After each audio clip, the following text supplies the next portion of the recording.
saw body-worn camera, or at least the jurors saw body-worn camera in this case where the partner rushed to try to bring aid, rushed to try to get the tools to try to save Massey. And Grayson was pretty much just like, there's no point, don't waste it. And I think that's going to really harm any defense of saying, well, this was accidental or this was self-defense. It just seems callous. And I want to pull on that more because his own partner testified before this, saying, recounting what you just said, that it was Grayson who said, basically, it's a headshot, don't bother. Yeah, so that being the issue of not providing medical care, which not only did Farley, his deputy and partner, say that, but also another officer came up and said he violated a number of police procedures in terms of not providing care, in terms of shooting and the excessive use of force. But to also the point of self-defense, the jury ultimately is going to have to say whether or not he acted reasonably from a both subjective and objective standpoint. And when you have an officer standing in the same room right next to Grayson, and you can see here in the videos we're watching that Grayson pulls his firearm out first, and then Deputy Farley pulls out next. He testified that the reason why he pulled out his firearm is not because of what Massey did, but because of what Grayson did, and he did not fear anything from her. And the jury's going to take these two off and say, well, I think this was reasonable, this was not reasonable. If you're not reasonable, it's not self-defense. We're also learning, they're looking at some photos now. The judge just warned the courtroom that those photos might be hard to look at. I believe they're autopsy photos. How can graphic photos like that impact a case when a jury gets to see the damage done to this person?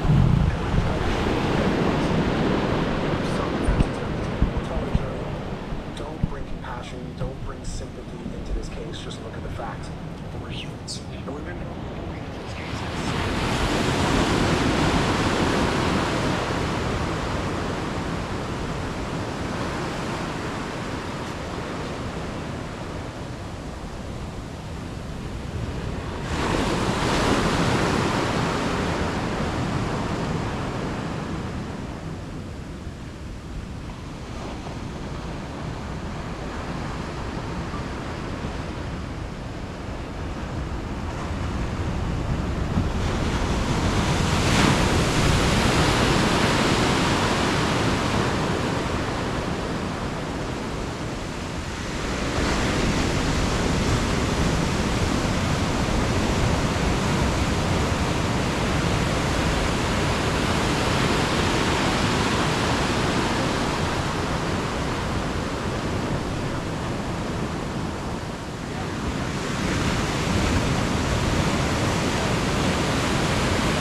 shared benefit, no cost for the benefit.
each other. I think when they see these photos and hear what happened, there's going to be compassion and sympathy for the victim in the case. And in a case where you're claiming self-defense, they're going to say, no, I feel sympathy for the victim. And they're going to turn to the defense table and look at Grayson, and they're probably going to feel anger towards him. And if you're a defense attorney and the jury feels anger towards your client, that's a quick verdict and not the one that you want. Of course, the defense will present their case to try to rebut these things, and I know you'll keep track of it all. Brian, thank you. Of course.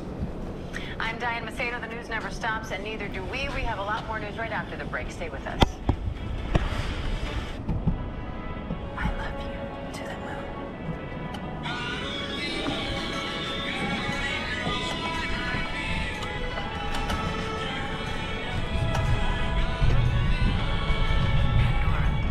Any hotter, and we'd have to censor these sandwiches. Potbelly, we bring the hot. Nobody works harder to get you approved than Car Hot.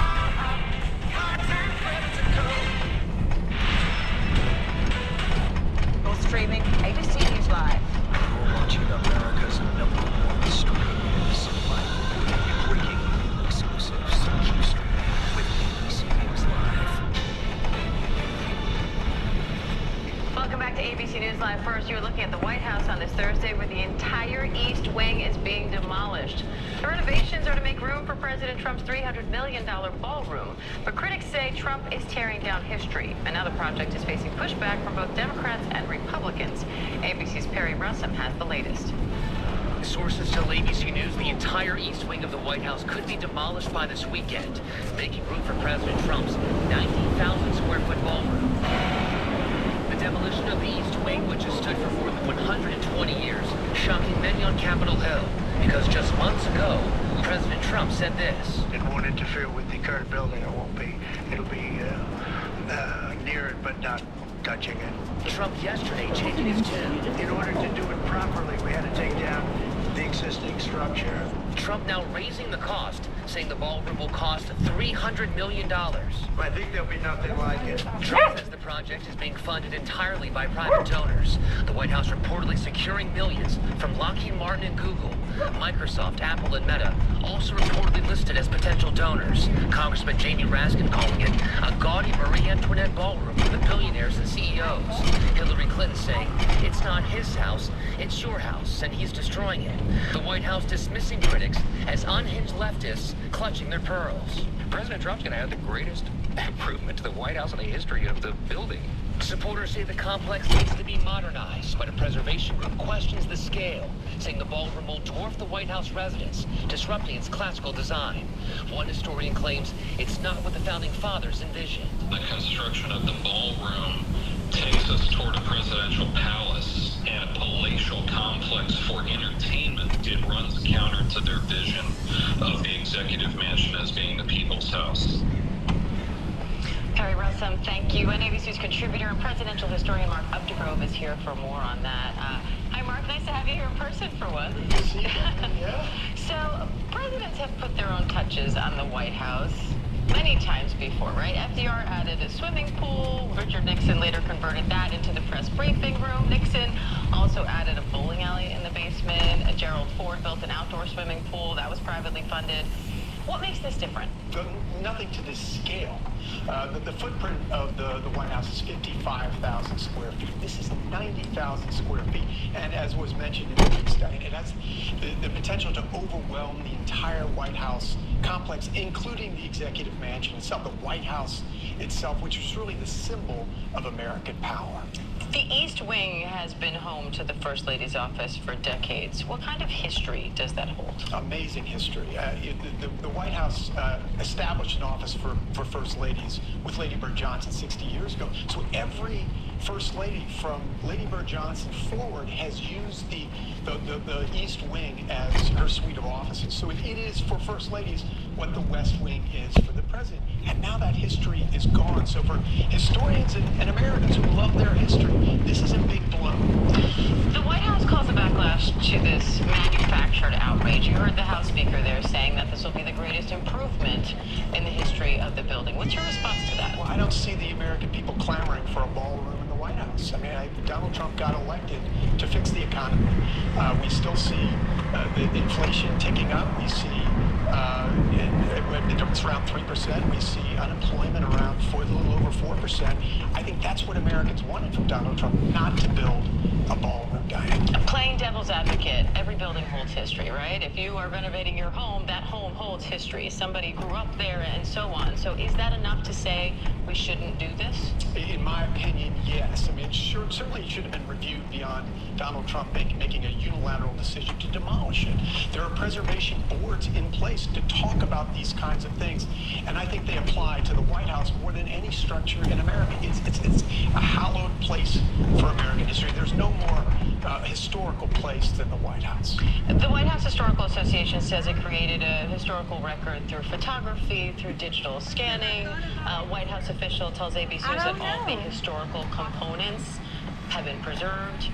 How critical is that, and how would you like to see those artifacts used? Well, it's great that they have the artifacts. It would be better to have the building. And there's no reason this ballroom couldn't have been done, in my view, without disturbing the original architecture of the East Wing, without keeping that in place. So yes, you keep those artifacts, but we didn't have to do this. We could actually have that structure in place. So it's a little perplexing, Diane, as to why we're in this situation in the first place. All right, ABC News contributor, presidential historian Mark Vanderberg, thank you. Thank you, Diane. And DNA discoveries intensifying the search for the Louvre robbery suspects. French police say they found traces of DNA on a helmet and a glove left behind by the suspects. Officials say they made off with more than $100 million worth of jewels. Now the Louvre director is laying out plans to improve security at the world's most visited museum. Foreign correspondent Maggie Rulli has the details. Investigators in Paris say they found traces of DNA on a helmet and glove left behind by the thieves who made off with more than $100 million in jewels from the Louvre Sunday. The DNA now being analyzed in hopes of identifying the suspects. The head of the Louvre, Laurence Descartes, facing tough questions about how the thieves were able to pull off the heist. Ce vol blesse notre institution. Testifying before the French Senate, she called it a terrible failure. Descartes says alarms and cameras were working, but perimeter security was weak, and the camera above the balcony where the thieves broke in was facing the wrong way, pointing away from the building. They had no view onto the building when the thieves parked that vehicle, that van, beneath the window with the electronic ladder on top of it, the mechanical ladder, which means that the first that they were aware this was happening was once the thieves were already inside and cutting their way into the jewel cases. Since taking over the museum in 2021, Descartes says she made security a priority because she was appalled by the systems in place. She painted a pretty shocking picture of the state of the museum's security arrangements, and I think people expect that there would be state-of-the-art security. Descartes is now looking at building a police station inside the museum. Maggie Rulli, ABC News, New York. Maggie, thank you. Let's bring in retired FBI agent specializing in art crimes, Jeff Kelly, for more. Hi, Jeff. Good to have you on. So police say they have traces of DNA. So what steps can they now take to try to find these suspects? Yeah, that's a tremendous evidence to recover, to actually have DNA. That's, we've always typically thought of fingerprints as the way to catch bad guys, but DNA is really 21st century technology. If it was here in the States, we would certainly be running the DNA through what's called the CODIS database, which is a database of all collected DNA samples. If that didn't work, then we would go to investigative genealogy, where we'd actually be using commercial DNA databases, running the DNA evidence collected through these databases to try and find a match. If not direct, then maybe second, third, or fourth generation. The Louvre director says the museum's aging infrastructure didn't allow for modern surveillance equipment. What's your reaction to that? Yeah, when I first heard that, I completely agreed with the company that I founded with my fellow art crime agents. We've seen that a lot, and you have an issue when you're talking about museums that sometimes the structure itself is a piece of art, and it's very difficult to retrofit these sometimes hundreds of years old structures and bring them up into the 21st century. But then I was really surprised to hear that the security failure really occurred outside the museum on the street, where the surveillance camera that captured images of our subjects going up the ladder wasn't aimed in the right direction. That's That's not satisfactory in today's age where you can really go on Amazon and buy a Ring camera for $100. So what kind of security improvements do you think could prevent something like this in the future? Yeah, when you're dealing with a museum as popular as the Louvre, you really have to try and set up a layered security system so that if there's one security failure, if there's one breakdown, it doesn't lead to disaster. And certainly when you're looking at the Louvre, you want to have surveillance cameras on the outside, on the perimeter, pointing towards the museum, pointing away from the museum. In the event that there is a robbery or an attempt, you can see where the subjects went quickly without having to rely on municipal cameras and going around to local businesses to see what they have in terms of security. Now, these thieves made off with more than $100 million in some of the country's most valuable jewels. What happens to those jewels now? Won't it be difficult to sell something that high profile? Yeah, I mean, virtually impossible. In its current state, to attempt to introduce these jewels into the legitimate jewelry market would be impossible. What they would most likely do, it would be to break these jewels down, recut the gems, which of course would greatly diminish their value, melt down the settings, but that's the only way that you could really monetize these jewels for a greatly diminished fraction of their true value. All right, Jeff Kelly, thank you. And ICE officials are telling New Yorkers to expect more arrests. Massive protests erupted yesterday after an ICE raid in Lower Manhattan. ICE says agents arrested at least 9 people, including 4 U.S. citizens. Now the acting ICE director is promising more to come, saying there are, quote, so many criminal illegal migrants in the city. Meanwhile, clashes also broke out in the Little Village area of Chicago. Police say at least 1 person was detained after trying to hit ICE agents with a car. Coming up, a moment of history at the Vatican. What happened for the first time in more than 500